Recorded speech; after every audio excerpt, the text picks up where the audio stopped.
The desert stretched endlessly, waves of golden sand broken only by jagged rocks and distant mirages.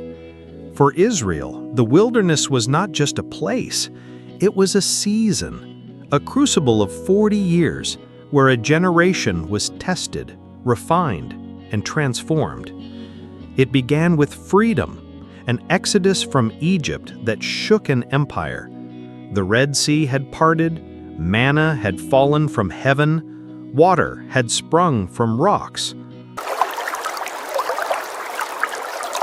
But faith, like the desert sun, was relentless. Time and again, the people grumbled, doubted, and turned to idols. Each failure carried a cost. When 12 spies were sent to scout Canaan, 10 returned with fear, declaring the land impossible to conquer. Their lack of trust sealed their fate. God decreed that the generation who had seen Egypt's chains broken would not enter the promised land. Instead, they would wander 40 years, one for each day the spies had searched the land. The wilderness became their teacher.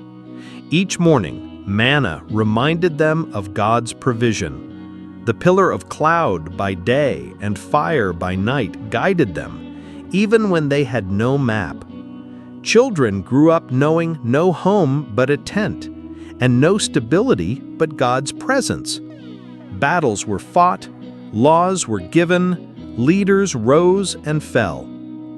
40 years later, a new generation stood on the banks of the Jordan. Hardened by sun and wind, they had learned that freedom without faith is just another kind of slavery.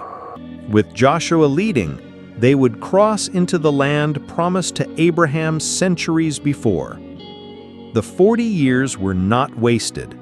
They were a season of stripping away pride, teaching dependence, and shaping a people to carry a covenant into a new world. The desert, harsh and unforgiving, had done its work.